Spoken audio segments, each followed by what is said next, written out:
There I was, 7 years ago. I was sitting in a cafe, my heart was racing, and I was constantly checking my phone. When finally I saw the email in my inbox that I'd been waiting for. And I still get goosebumps now. We're pleased to offer you a position in our Global Social Responsibility Department. And I squealed right there in the cafe, telling my friends, this is it, right? With this job, I can really make a difference. That was before I got to experience how hard it is to actually change anything inside a corporation. So fast forward 2 years, I'm sitting in the same cafe, but this time staring at the resignation letter that I'd rewritten for like 10 times, with a knot in my stomach and rehearsing what I was going to tell my boss. And the hardest part for me wasn't leaving, but it was in the months before. The constant trying to drive something meaningful, but being met with so much resistance, and feeling like I had to navigate all of that by myself because there was no one really to turn to or to learn from. And this nagging thought that maybe I'd just been too naive to think that I could make a difference. Maybe it was just way too small to change such a big system. So the moment when I packed up my desk, a colleague came, they approached me, and they said something that is probably the reason why I'm here on stage today. They said, if even people like you leave, who is going to stay? Who is going to drive this change that we desperately need here? And part of me knew they were right, but in that moment, it just felt impossible. So whether you're about to start your first job or maybe you're already in one, you might know this feeling, this tension between really wanting to drive change and at the same time feeling like you're pushing against a door that just weighs 1,000 pounds. And my co-founder Livy had the exact same experience. She started her career really wanting to drive diversity in her field, but eventually got tired of pushing and left feeling defeated. And we saw this pattern everywhere around us. People we met, people we knew, brilliant and caring individuals who genuinely wanted to make a difference, but they ended up leaving their companies when they could have been the ones leading the change. Or others who got tired and silently quit, accepting how things were instead of shaping how they could have been. So think about all that potential, all that passion, all that drive to create change, literally walking out the door when at the same time, when you look at the state of the world, the changes that we need in corporations to happen, they're just not happening fast enough. So in that moment, it hit us that this was way more than just a personal frustration, but this was like a systemic problem that had to be solved. So the question became, what do these individuals actually need to move from surviving in existing systems to thriving while they were changing the status quo? So Livy and I decided to team up with the mission to find answers to these questions and to thereby support all these brilliant people and unlock their potential to drive meaningful change. And we started digging into stories of those rare individuals who've already managed to really shift the gears of massive organizations from the inside and wanted to learn what made them differently in a way. So we found one great example, Gib Bullock. So you can imagine that you Gib for a moment. You work for one of the biggest consulting firms in the world, and you managed to convince the board to send top consultants to work for nonprofit organizations all around the world. And that for a fraction of the cost, which was unheard of at the time. And this wasn't a one-time thing, but Gib managed to create a social business model and implement a social enterprise within the big consultancy firm, solely focusing on supporting these nonprofit organizations. Huge success, right? But that is 10% of the story. That is the 10 visible percent, the success, the frameworks, the progress that we see. What most of us don't get to see is the 90% below the surface. It's the inner work that Gib had to do to lift this project off the ground. In his case, this was the courage to approach very skeptical executives, risking his reputation, risking his career, pushing through all the resistance that he was faced with. And I think that's a tricky one, believing in himself even when no one else did. So Gib's story and other stories that we heard, they really showed us that the answer to our question was not in those visible 10%, but in those 90% below the surface, this internal work. Because what allows individuals to thrive while changing the status quo is really how they react internally when they are met with challenges and resistance externally. Because quite frankly, if you want to drive change, it will stretch you, right? It will test your patience, your resilience, also your confidence. And we found in our research that most of us, including myself back then, are not fully equipped for that. So we are kind of over here, let's say, at point A, being this aspiring change maker, really trying very hard. Where we want to be is actually over here at point B, this equipped change maker, ready to face anything that comes their way. And we can all move from A to B, we just have to know how. So we found 3 things that turned out to be essential for exactly that. And I really wish I would have known them back then, so I'm pretty excited to share them with you today. The first one is mindset, or more specifically, a mindset shift. And to make that more tangible, let's look at Catherine Connors. She was a very pioneering change maker at Disney 10 years ago. So this time you get to imagine that you're Catherine, and you just started your job at Disney Princess, one of their most iconic franchises.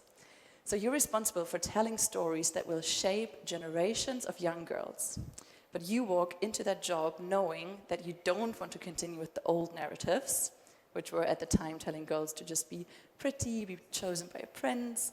But you want to go in there and bring in new princesses. Princesses that are smart and strong and who inspire girls to go out on adventures and show them that anything they dream of is actually possible.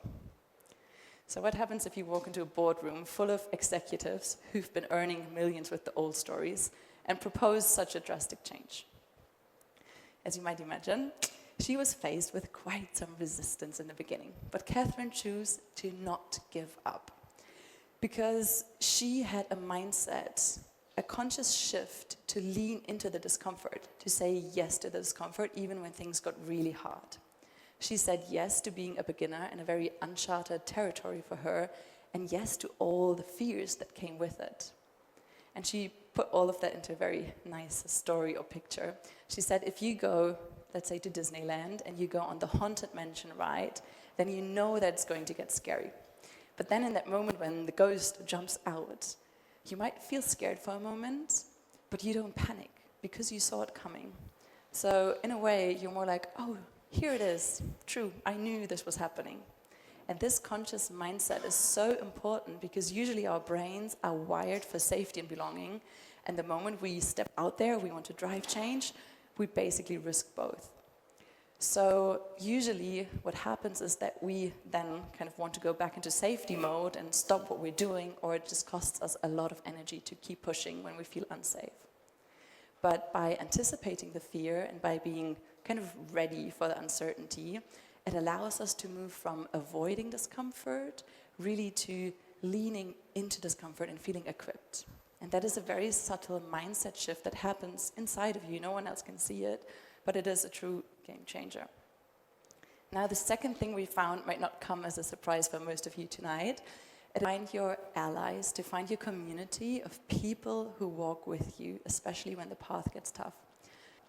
Because even though this journey from A to B might start with self-awareness and your mindset, creating change is never a solo act. You need connection, trust, collaboration to really create something meaningful. What most of us forget is that those allies are not just the ones who are there once your project is ready to be launched in a company, but they are the ones who are there before the idea is completely clear.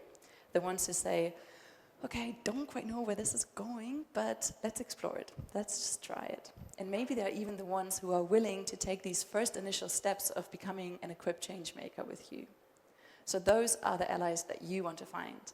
And again, Catherine is a great example for that because she knew from the beginning that she couldn't do this alone. So she started to invest quite some time to find these individuals within Disney that had the same vision and values as she did. Not to only lift the project off the ground, but to really build a tight community of people that had each other's backs, that were celebrating the small wins when the change was again very slow. So she noticed how important that was for her whole journey. That means that finding allies is not just about networking, but it is about creating this emotional safety and courage that comes from trying things together. And to me, it's really the soil, this deep sense of belonging that we need to feel inside of us to be ready to step out there, but also to continue when the path gets a little bit rough and complex. And then the third thing we found is practice. And let me explain you what I mean with that. As I said in the beginning, the one thing that makes the difference is how we react internally when we are met with challenges that are coming from the outside. And the good news is that there are certain inner capacities that we can build that help us to respond to these challenges in a more powerful way, in a new way. And these aren't just traits that you either have or you don't have them, but you can practice them. The same like I rehearse my presentation, or you study for exams, or practice for your marathon. You can build this inner foundation that will keep you grounded in the midst of change. And we found that those are mostly things like having the courage to have difficult conversations and really staying in the discomfort of speaking your truth, or something like staying open when you receive a personal pushback. That one can be very tricky. And then even being curious enough to listen to that person and to truly hear what they have in mind or what their fears are, so that you can create something together. Or in Gib's case, it was learning how to pause and rest, because everything just felt so urgent all the time. So all of these things are like inner muscles that you can actually strengthen. And we found in our work that they are both, all of them, best practiced together in a way. So literally coming together with your allies, with your community, and sitting down to have these difficult conversations in a safe space before you take them out into the organization. And from everything we heard about these inner capacities and change makers and all the stories also around burnout, it really showed us that this inner work, it's not optional, it's really the core. So if you want to go out there and create any external change, please remember to first build these inner capacities in your heart and also in your head, because the external transformation that you seek to create is only as strong as your internal foundation in the long run. So looking back at that colleague who asked me, shouldn't people like you stay? He was absolutely right. People like me, people like you, people like us who truly care, they should stay and they should lead and shape the future that we all want to see. But we need guidance for that. We need guidance for this path of becoming an equipped change maker. So the three things that I just shared with you, mindset, allies, and practice, they really form a map that can guide you on your journey forward now, and that can support you in becoming this equipped change maker and crafting a career that is not just efficient, but deeply meaningful to yourself and to the world around you. Because think about this, you spend 80,000 hours at work. 80,000 hours, just let that sink in. Those are 80,000 opportunities to choose curiosity over fear, to really lean into the discomfort. 80,000 opportunities to be wild enough to try.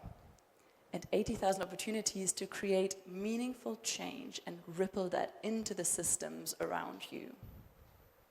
So I understood that the question was never about whether you're big enough to change the system, but the question is, are you ready to become the person who can? Are you ready to create that mindset shift, to build that inner foundation, to find these people that walk with you? And if your answer is yes, then I invite you to start with a very simple step tonight. Find one person that shares the same aspirations with you, and then commit to going on this path together. Because this is how it all starts. And from that moment on, support each other through this messy but beautiful work of changing systems from within. Thank you very much.